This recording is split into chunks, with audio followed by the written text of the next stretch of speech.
Hello and good day to you. This is video 653. Slight change in perspective as I let the laptop charge. I can't put it in front of me. I have to kind of tilt so you get this three-quarter view of beauty. I'm full of shit. Anyway, but this is going to be a video with me kind of leaning back about the Boy Scouts of America. I read yesterday in the news that the Boy Scouts of America filed bankruptcy, and I've seen a couple memes on Facebook pages about, um, kind of negativity against the Boy Scouts of America, supporting pedophiles and not atheists, and et cetera. And um, from what I understand, the news brief said that there have been a number of lawsuits against the Boy Scouts of America, and it relates to sexual pedophilia, and that's the reason why they went out of business. And that probably is a huge contributor. But with my own experience with Boy Scouts, I grew up in South Florida and was a member of the Boy Scouts and was inducted into the Order of the Arrow. I got my Eagle Scout in the 80s. And I guess I want to fill in some details to that. When I joined the Scouts, and it was right at the time of a huge paradigm shift within the program, because the Boy Scouting was about to be accepted by the Mormons, the Church of Latter-day Saints, as their youth program. And so imagine an organization kind of on its own and then being hooked up to a church with a lot of money. And, obviously you change your program to, who's your daddy, right? You do what you're going to do to keep your biggest donor happy. And so there's a huge sort of rewrite in policy and whatnot with the Boy Scouts of America coming out of the 70s going into the 80s. And what I think was a lot of unsaid, don't ask, don't tell. There were gay scoutmasters, there were gay, um, you know, whatnot. But in the 70s, it was, I really don't care. It was up to the organization. My troop was sponsored by the Lions Club, not a church. And so, it really was more of a service organization, and let's get into, helping out the community, raising, awareness of, the Lions Club is a huge thing for recycling eyeglasses, but also just a service organization as opposed to a religious organization like a church. And so, any problems with the troop would have gone to the Lions Club, and very rarely was it a religious thing. God. We had atheists. Really, it was very liberal for what it was. But then, as the Church of Latter-day Saints kind of took it over, Scouting, rewrote itself. And again, if you go back, pick up a copy of the 1976 edition of the Scoutmaster's Handbook and read what it talks about family and sexuality and everything else. And the book basically says scouting, that's up to each individual family. It's not scouting's purpose to da da da da da da da da, which would later become, when it was under the Mormons, kind of under the direction of the Mormons, homophobia, xenophobia, da da da da da da. But that's neither here nor there. Obviously, there was still pedophilia. Obviously. And again, that may very well be why the Boy Scouts of America has filed bankruptcy to protect themselves from litigation. But I really think it had more. There's a huge factor in that happened in our own generation in the last 10 years, with the Church of Latter-day Saints pulling out of scouting. in 2015, in 2017, in 2018, and just rejection of Boy Scouting by the Church of Latter-day Saints because Boy Scouting let openly gay leaders. They really started to break a little bit on the atheism a bit, and of course girls, in letting girls join Scouting and changing the name from the Boy Scouts of America to Scouts USA, or uh, really a lot of growth as far as gender and equality and such like that. And I can remember back, it was right as I was leaving the Order of the Arrow, is when they started to let women join in the Order of the Arrow, which was kind of, if Scouting is somewhat of an elitist organization of good old boys and whatnot. I mean, the Order of the Arrow, holy crap! I mean, that was the secret society of Scouting. But anyway, a bit of history about myself. After, as part of getting my Eagle Scout, I served as a junior assistant scoutmaster, and then later, when I moved to Gainesville, I was an assistant scoutmaster, troop committee chair, and then I was a scoutmaster for a while. When I moved up here to where I live now, in Indiana, volunteered, actually got more involved in Cub Scouting. The pack committee chair for a while, but I was a unit commissioner, which is basically someone who has a bit of experience with scouting, who kind of goes unit to unit, whether it be a Cub Scout pack or Boy Scout troop, and just is there in case they have an issue. How do we do a budget? How do we do training? How do we come up with a good program? How do we address this issue? Fundraise, those just kind of a helper.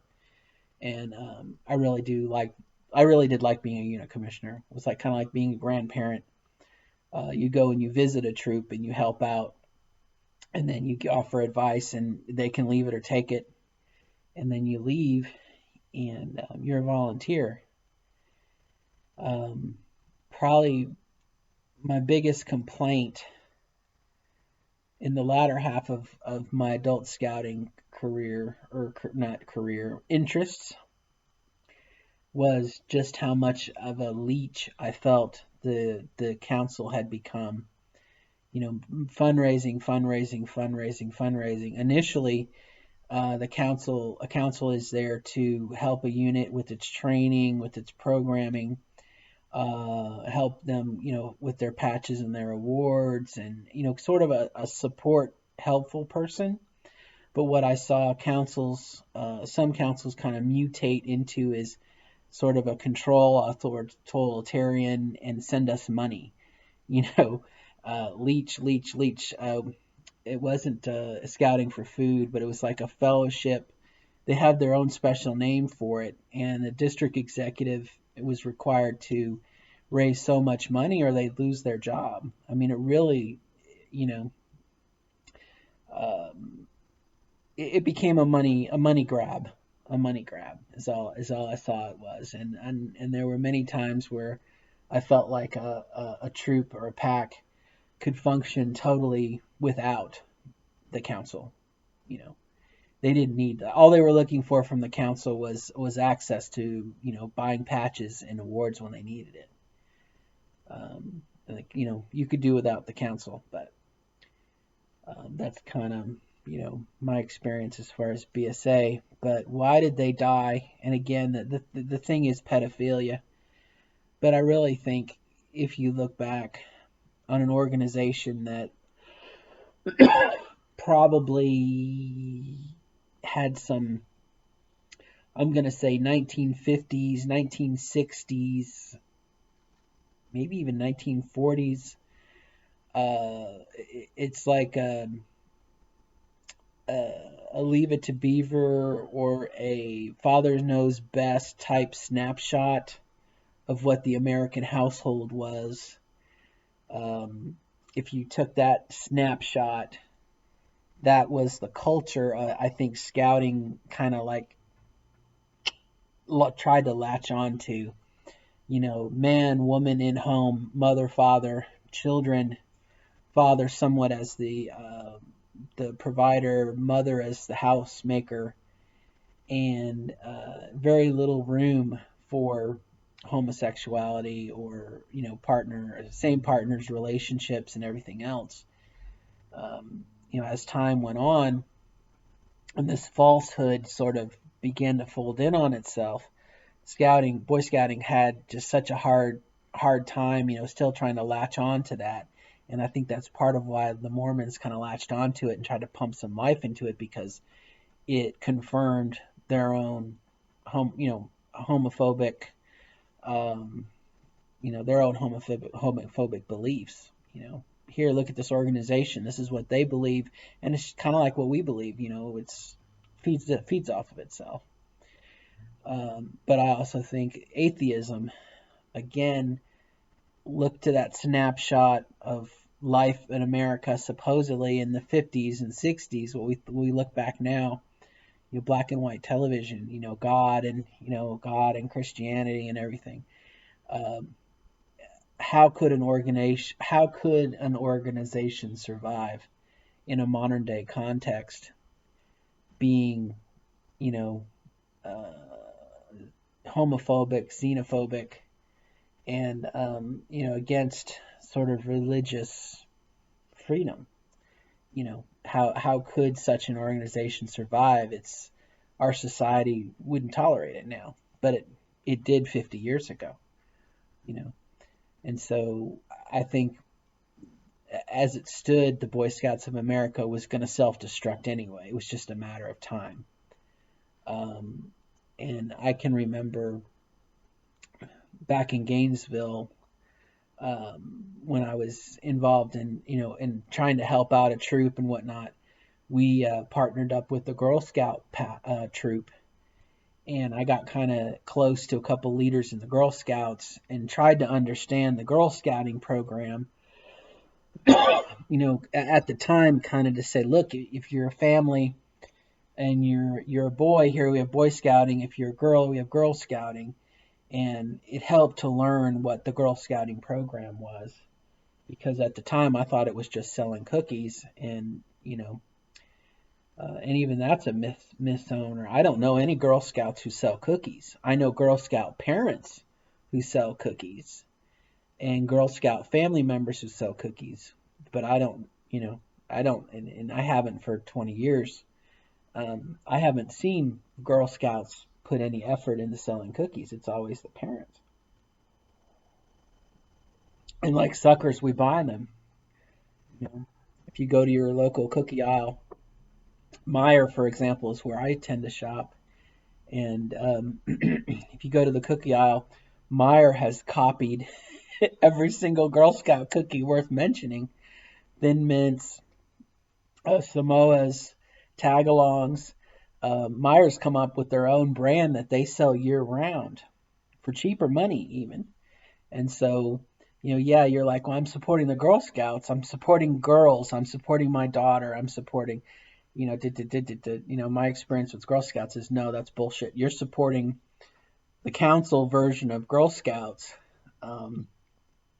You're making money for other people. It's not really going towards the girls. But that's just my own opinion based on my experience. And when I got kind of close to some Girl Scout leaders and we tried to share, how to make our programs better, that's my own inside information. And again, I think same situation. The Girl Scouts of America is, again, a snapshot. I think they've done a much better job at trying to update themselves and be more current. But same thing, an organization based off of a gender stereotype, you're destined to fail. And that's what I really liked about Scouts of America.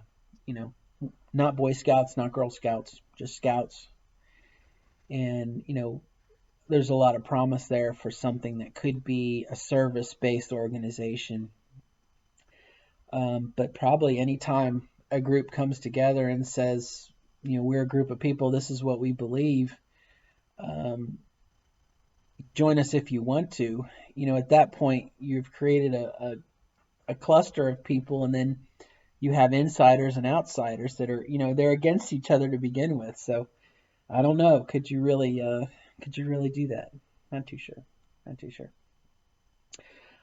You might be asking, well, why in the hell are you making a video for trans at middle age? I'm not exactly sure. Um, it just struck me as something that I kept on hearing about pedophilia, and I guess I wanted to kind of add a little bit of color, at least in my experience, to it. And I think I was very fortunate in that the sponsoring group of my troop was not a religious group, so maybe I had an off kilter experience. Um, and there were certainly boys as I was going through the program myself as a young strapping lad. Um, there were boys who were gay. um, and again, you know, I can know one off the top of my head, a friend of mine who, um, yeah, was totally gay. We knew it. The boys knew it. The leaders knew it. And as soon as they turned 18 and they would have been a junior, as soon as they were of age to be an assistant scoutmaster, they were told to leave because they weren't welcome. So again, how could that organization survive in this day and age? I don't think so. That said, I think, and I wonder how many groups like the Boy Scouts of America were somewhat of a beard for those of us who were transgender. I know for myself, I embraced it. It was something to occupy my mind and my body to keep me active. It wasn't a masculine type thing, but it was definitely a diversion to keep my trans thoughts kind of under wraps. And it's kind of funny. I kind of excelled, like I said, as an Eagle Scout. I have my merit badge sash in my room still, and I think I got like 118 merit badges. Not because I was an overachiever, it just I was interested in the program and I loved learning new things. The one difference between, in this is probably 30 years ago, but one difference between the Boy Scouts and the Girl Scouts was the Boy Scouts had the merit badge program, which was basically an occupational, try a job and see if you like it. That's all merit badges were. Definitely you had your basics, all the ones for Eagle Scouts, citizenship in the world, citizenship in the community, first aid, emergency preparedness, personal management, all of those were all things to make you a better person, a more skilled person. But the other things were occupational, woodworking, plumbing, to see if any of the trades, craftsman trades, to see if you liked it. It gave you an opportunity as an occupation, to see if you wanted to do. And Girl Scouting didn't have that. They sold cookies. Um, but boy, that's a slam. I'm sorry. It's probably not very fair for me to say that, but that's just my experience now as an adult. You know. But I would be, I have a daughter, and I guess I would have some reservations too about her going up to a door and I'm here to sell Girl Scout cookies. But I can remember as a Cub Scout with Captain O. Um, it was on the back cover of Boy's Life, and you would sell greeting cards and whatnot, and you raised money. I guess in the 50s they sold Grit magazine.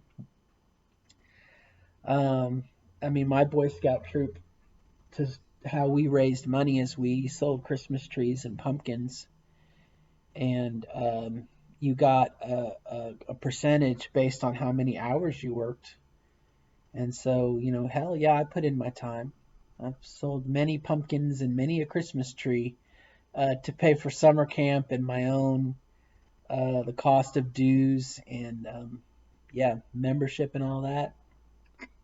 It was a work ethic thing, I guess. But back to the idea of transgender, how many of us used it somewhat as a beard, as a hiding place, you know, uh, something, and even something masculine to do to make us more, more like a men, that we feel effeminate. So I'm going to do something hyper masculine to make me feel more manly, you know, like motorcycles and shooting and hunting and join the military and you know scouting could somewhat be a paramilitary organization.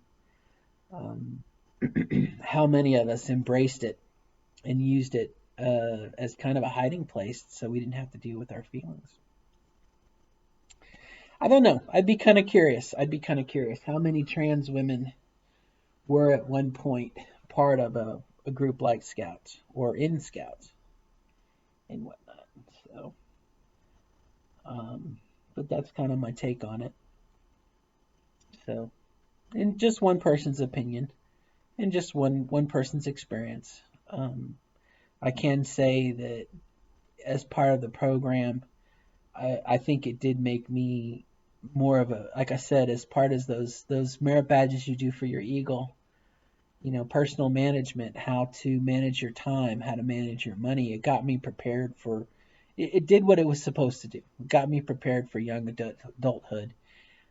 It did not mold me as Christian, anti-atheist, anti-homophobic. It didn't do that for me, but it did prepare me somewhat for life after, how to be a successful person and whatnot in our society. So, all right. Well, that's all I got. I hope all is well with you, and good luck to you in your transition. I'd be curious as well if you were part of scouting or something like it. The YMCA had something I think called Indian Guides. I can remember growing up, and there were, there were other programs put on by other organizations that were very similar to scouting. And, it almost makes me wonder, kind of what the future will be.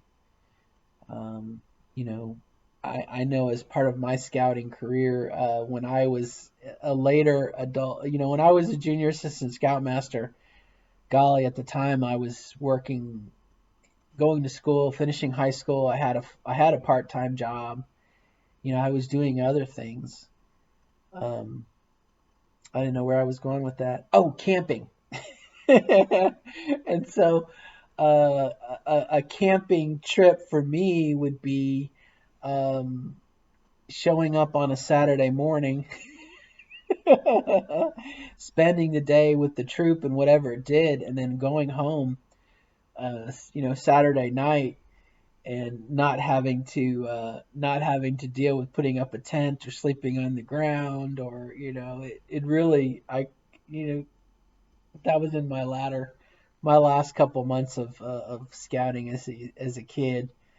Um, you know, not really camping, but participating. And I wonder if that's sort of the future. I don't know. So much of the appeal of scouting is Boy Scouting was and maybe is going camping, getting out of the house, going somewhere, being isolated. I can't imagine now with like smartphones and Wi-Fi and everything else. You know, you don't really get separated from the world anymore. Everything's connected, and I wonder maybe if that's sort of the future. If there'll be some sort of I don't want to say urban scouting because that has a different connotation to it, but I wonder if there's a way. First of all, I wonder if out of the Boy Scouts of America going bankrupt, filing bankruptcy, Chapter 11, protection against being sued supposedly by all these pedophiles or children that have been subscribed to pedophiles. And I don't want to make light of that. That's very serious. Sexual abuse of children is a very serious subject. And if there's, to be sued, again, you want justice for everybody. But I wonder if when all is said and done, if if an organization, you could call it scouting, although I almost wonder if people will want to separate themselves from that. But I wonder if there is room for such a youth organization, a youth service organization that maybe can take some of the lessons learned and pluses of the scouting program and can survive and maybe thrive. And definitely, um, you know, what you think of when you think of scouting, campfires and chili and, oh golly, cooking with the Dutch oven. My scoutmaster could make a dump cake. Oh golly, and it was the simplest thing. It was like 2 boxes of yellow cake mix, 2 sticks of butter, and maybe two cans of fruit cocktail, and throw it in a Dutch oven, and oh golly, it'd be like the best thing to eat Saturday night. Put you to sleep. Um, but I wonder if there is going to be some sort of future organization that will inherit some of that um, rustic values. I don't know how to say it, but then can also be somewhat technical savvy and computers and internet and everything else. I wonder if there'll be room for that in the future if there isn't already.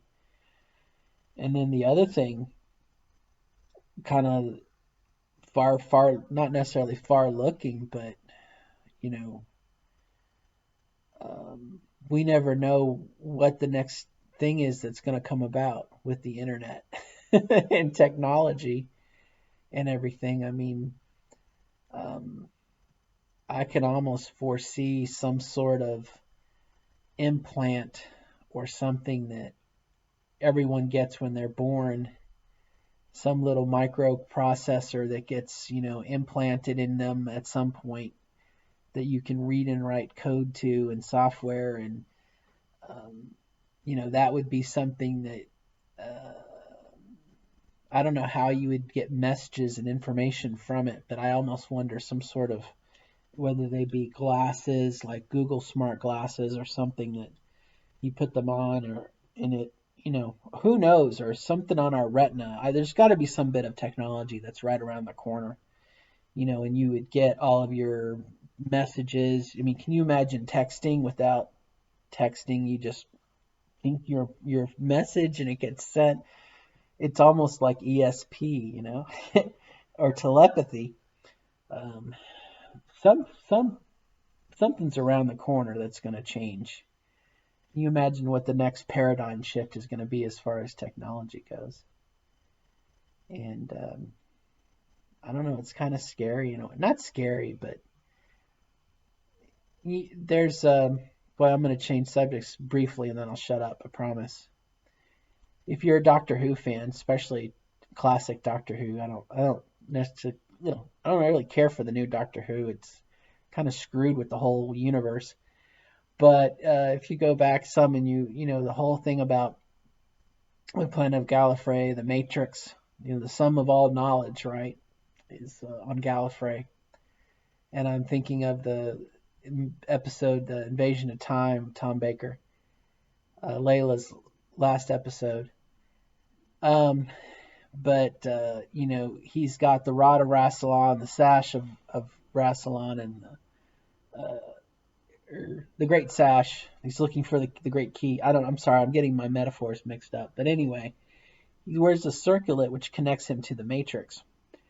And I guess what I'm thinking of the next leap is going to be having some sort of implant that basically would be like having your smartphone implanted in you, and you basically would have access to all knowledge.